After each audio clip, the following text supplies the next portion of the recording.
Hello, my name's Eric and welcome to Southern Tier Gardening. In today's video, I'm going to do a full garden tour.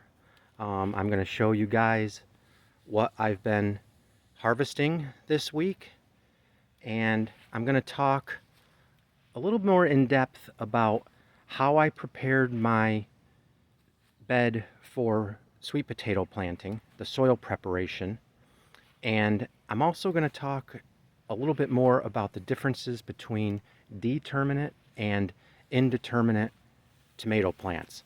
It's a really good time to talk about that now because I'm growing some of each, and right now they're both more or less fully grown and mature. So it's just a good time to really look at the differences between determinate and indeterminate tomatoes. Hey Mabel, how you doing? Okay, well let's get started. Over here, this is my herb garden. It's right off of my patio. I have oregano growing, mint. I have Thai basil. I've got some flowers in this area. My regular basil here is just doing great. When your basil starts to flower, I like to pinch them off. That keeps the plant, continuing to produce more leaves. My scallions are still hanging in there. This is something I recommend to anybody to try. You should absolutely be growing scallions in a container. If you're limited on space, or if in the past you haven't been able to grow scallions right in the ground, I highly recommend this container method. Basically back in March, I just filled this container with some good quality potting soil. I bought 2 packets of seeds. When you buy these seed packets, they're going to be called bunching onions. But I grew one variety called Warrior and another variety called White Lisbon. And I just spread the entire seed packet, each one on each side of this container, and they germinated real well for me, and I planted them pretty thick. So throughout the season, you have to thin these scallions, but they've lasted. I've been eating these every week. They're absolutely delicious. Over here, if you remember where I've got my cayenne pepper going, I would take a lot of those thinnings and just drop them into this pot. And they've been growing real well here. But I've also read that these onions are a sort of an insect deterrent. So I think they help keep sort of the pests away from my cayenne pepper plant. You can see on here I've got quite a few cayennes developing. It'll be probably another month before they all start to really ripen and turn red. I have one over here that's just starting to turn red. You can see right there on the end. So my plan for these peppers is I have a food dehydrator. So I'm going to let all these peppers turn bright red. Then I'm going to dry them out and grind them into powder to make my own cayenne pepper spice. It's so much better than anything you'll get in the store. So that's my plan for this pepper plant. Now we can head over to this side of the garden. Over here, this is where I have my sweet potatoes planted. I have my Cherokee tan pumpkins over here, and I have some okra growing. So we can start right over here. This is my okra. These plants are doing really good. You can see they're a single stem. They kind of grow like little trees. But these do real well in the heat of summer down here. If we continue over here, you can see this is a row of sweet potatoes right here. I've told you guys I have 3 rows of sweet potatoes planted. And early on, if you look at the 3 different varieties, if we're going to compare, it looks like this first row is doing the best. Those plants seem to be the healthiest. That variety is called Beauregard. In the middle here, these plants are my Georgia Jets. I've got some spots where they're not doing as well, but these plants are doing fine. They're starting to vine out. And then my last row over here, these plants are doing pretty good. This is that white sweet potato I told you I'm growing called O. Henry. So I wanted to talk real quick about how I prepared the soil in this garden plot to get it ready to plant sweet potatoes. So the first thing that I did when this plot was empty is I dumped about 6 or 7 wheelbarrow full loads of my homemade compost. I spread that over the entire garden bed. When I prepare a bed for a new crop, I don't think about where I'm going to put my plants. I treat the entire, every square foot of the garden space. So the first thing I did was I brought in a lot of compost and tilled that into the soil. The next thing I did is, using a rake, I pulled the dirt up and I built these little mounds. A number of gardeners and some of the farmers down here have told me that sweet potatoes, they really need loose, fluffy soil to grow in. So they benefit from being planted in these little hills. So I dug the soil down deep in the soil, or in the garden bed, really loose underneath the rows.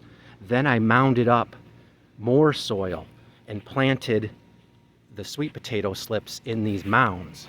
And now there's plenty of, underneath these plants, there's plenty of depth of loose, fluffy soil. And they say that's a key growing tip to sweet potatoes, because any root crop, they don't like soil compaction. So if you can keep your soil loose, that will just lead to larger and more sweet potatoes. But you can see how these plants are starting to grow new leaves. In just a few weeks, these leaves will start to grow out as vines. You can see this plant right here is starting to develop the vines. So in a short period of time, this entire garden will be covered with like a ground cover of these really, really pretty sweet potato vines. So that is how I prepared the soil for planting sweet potatoes. Now, in about another week, I will side dress these rows with a balanced fertilizer.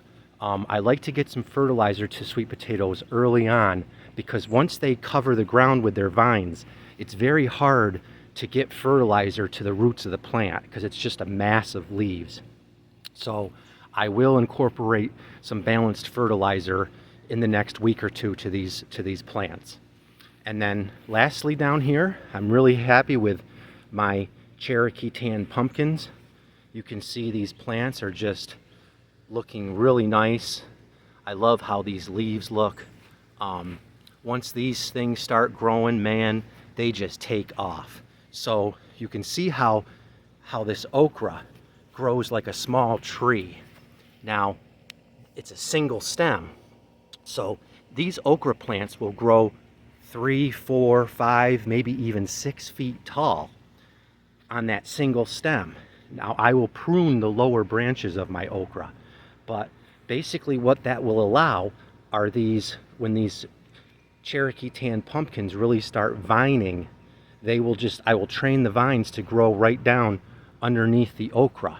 And I think that's going to work out really good, because there will be all that open soil area for the pumpkins to really grow down.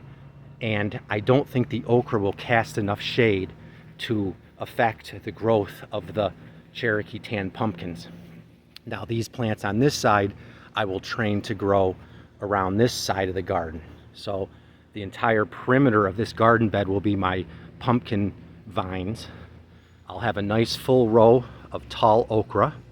The variety of okra that I plant is called Clemson Spineless. And then hopefully after about 90 more days, I will have lots of sweet potatoes underneath the ground. So that's pretty exciting over here. I'm very pleased with this garden so far. And this is my summer garden. These plants will thrive right through July, August, September. They love the heat. So now we can go over here to my spring garden. And I wanted to talk to you guys a little bit about my growing season. You might wonder, with such a long growing season that I have down here with my, mild weather, why I would be in such a hurry to get these plants in the ground. Things like my cucumbers and tomatoes and summer squash. Well, the reason that I try to plant these as soon as I can is because eventually the heat and the humidity and the pest pressure that comes along with that, the diseases that come along with that, pretty much all the plants that you see over here will be toast around 4th of July, middle of July. So, and at that point, it just becomes too hot and aggravating to really even try to grow these varieties over here. So that's why I try to get this garden going as soon as I can. And really this month, the month of June, is really the big harvest month for everything that's in here, because by the 4th of July, my cucumbers will be dead. You can see over here, I've already removed my summer squash. They pretty much died this week. My Determinate tomatoes will have produced all the fruit that they're going to, so they'll be done. And these, my taller Indeterminates over here, will also, by around middle of July, succumb to disease. So that's why I try to plant this stuff early, and why I call it more of my spring garden, because it's very hard in my area to grow stuff successfully basically in July and August. That's always a time when I won't have much going on in this garden over here. By late September, the next thing that I will grow in this side will be my winter vegetables, things like collard greens, broccoli, cabbage. But anyway, I can show you what's going on over here. This is what I've been harvesting this week. I'm harvesting lots of cucumbers. I got the last harvest of my yellow squash. I'm harvesting banana peppers. I got my first 2 jalapeno peppers this week, and look at this. This is officially the first tomato of the season. This is one of my Indeterminate varieties. It's called Parks Whopper Improved. So, that's right there is about as good as it gets. I just can't tell you how excited I am right now. I mean, it just looks beautiful. I cannot wait. What I will do with this is just make a basic tomato sandwich. I will slice this up, put it on toast with mayonnaise. Oh, can't wait. And I talked earlier, I'm still harvesting lots of these scallions or green onions. So, as we look at this garden, I've talked to you guys before about there's determinate tomato plants and there's indeterminate tomato plants. And I really think this subject is important enough to talk about again, because if you're going to be successful growing tomatoes, you really have to understand the differences between these two plants. And the differences is really in their growth habit. So if you look over here, these first 3 rows are all determinate tomato plants. And if you look right here, these 3 plants that are in front of my cucumber trellis, they are also determinate. And you can see as I go across the tops of these plants, determinate tomato plants grow to a predetermined height. And this is about as tall as they will get. These plants are between 4 and 5 feet tall, and at that point, these plants do not get any taller. The next step that they do is they set all their fruit at more or less the same time. So you can see in here, these plants are just loaded with tomatoes. And all these tomatoes develop at the same time. It's sort of like a one-time harvest. They will all ripen at more or less the same time. And after that, these plants will die. That's that's all they do. They grow a certain amount of fruit, they get to a certain height, and that's it. So the advantage of growing these is they are a little more compact, but these determinate tomato plants are also known for how productive they are. If you come over here, just look. I mean, this is just unbelievable. Look at, this is one plant under here, and you can just see the dozens of tomatoes that have formed on my determinate tomato plants. I have two varieties. This one right here that's so loaded, these tomatoes will be yellow in color, and the variety is called Carolina Gold. Over here, these tomatoes are more traditional. They will all be red in color, and this variety is called Amelia. And because all the fruit develops at the same time, then it's all ripe at the same time. That's why most gardeners, myself included, that choose to grow these determinate tomatoes do so because they want to use them in canning. I'm going to use all these tomatoes to make jars and jars of stewed tomatoes, of tomato sauce, and salsa. So that's determinate tomatoes. Now, if you look over here, see how much taller these plants are? These tomatoes are my indeterminates. So in other words, these plants do not just grow to a predetermined height. They will just keep growing taller and growing taller. The other difference is in the way they set their fruit. So if you look down here on these plants, these clusters of tomatoes were the first to develop. Then the plant gets taller, and as it gets taller, it continues to set more and more tomatoes.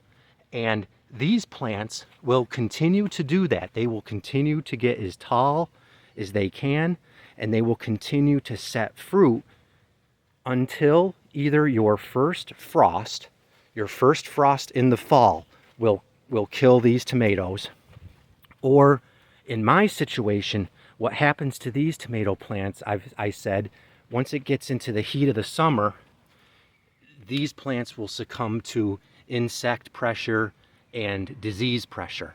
But these are the tomatoes that tend to get real big. My determinate tomatoes, think more like Roma tomatoes. They're smaller in size, and they're great, like I say, for canning. But these tomatoes, these indeterminates, they tend to have a lot more flavor. These are the tomatoes that are going to get a lot bigger.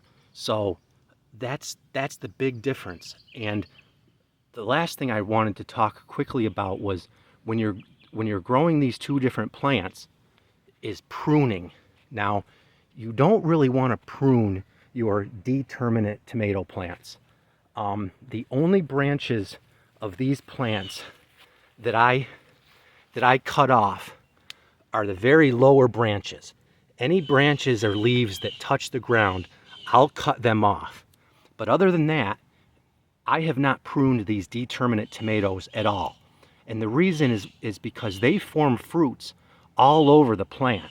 So the last thing you would want to do is cut off branches that would form fruit. Now, these indeterminates, they actually benefit from some pruning. If I come around, I was going to show you one of my plants on this side that I have not had a chance to prune yet. Come down here, can't pass this without showing you guys. Just look how amazing this cluster of, these are my Juliet hybrid cherry tomatoes. It's hard to call them a cherry tomato. They almost look like a mini Roma tomato. But you can see in the back, these are just starting to ripen. Man, that just looks so awesome. Man, I get so excited. Just seeing something like that happening in the garden just makes all the work so worth it. But this plant right here, see how dense this foliage is? You can see my clusters of cherry tomatoes are in here, but I need to come in here, and this plant will benefit from some pruning, removal of some of these branches. And what that creates is better airflow through the plant, and it keeps those leaves dry, and it helps prevent disease. If we come back around to this side, you can see this indeterminate plant I've already pruned. And you can see how much more open and sunlight can get into these tomatoes. So once again, it's okay, and it actually benefits to prune your indeterminate tomatoes. But in my opinion, you don't want to prune your determinate tomatoes other than the lower branches. Now, geez, I'm getting winded. I just can't, I get so excited seeing all this cool stuff in the garden. Let's continue here. Let's walk around right to the front here. I wanted to show you the eggplant. I finally have some little baby eggplants developing. If you look under there, see there's a couple real nice eggplants. So that was a big development this week. I have 3 eggplants going. There's some more eggplants right there. As we continue down this row, these are my poblano peppers. They're doing phenomenal. You can see all these. This is my favorite pepper, the poblano. You can see these are doing great. Down here at the end, these are my banana peppers. You can see these plants are just loaded. It's just been a really good gardening season so far. I'm so excited. This is my cucumber trellis. I mean, look right here. This cucumber has developed like in the past day or two. You can see how they just hang off the vine in the support of this cattle panel trellis. I'm so happy that I chose to grow my cucumbers this year on a vertical trellis. It's just led to so much more production. These plants are healthy. You can see the leaves at the bottom are still nice and green. These have just been loaded. I showed you that cucumber. Look, here's another one I can pick today. Look at that. Look at that. Just awesome. Just awesome. So anyway, I'm about ready to wrap this video up. Oh, these 3, I did string up my jalapenos. We had some high winds this week, and you can see I ran some string between 2 wooden stakes to help support my jalapenos. And if you look under here, I'm starting to get, you know, quite a few jalapenos forming. So anyway, I'll show you this tomato right here. He's going to be ready to pick real soon. Oh, it's just beautiful. So anyway, I'm going to use some of my harvest today. I'm going to make a cucumber and red onion salad later. I'm going to do something with that yellow squash. And just really enjoy the bounty this time of year. Like I said, June is the month where everything is ready to harvest. It's just the best time of year to be in the garden. So I'm going to wrap this up for today. I want to take a moment just to wish everybody a very happy Memorial Day weekend. I hope everyone is enjoying some local produce and maybe grilling up some delicious meats. So anyway, happy Memorial Day weekend. And as always, I can't thank you enough for watching me today. And I hope you got something out of the video. And we'll see you next time at Southern Tier Gardening.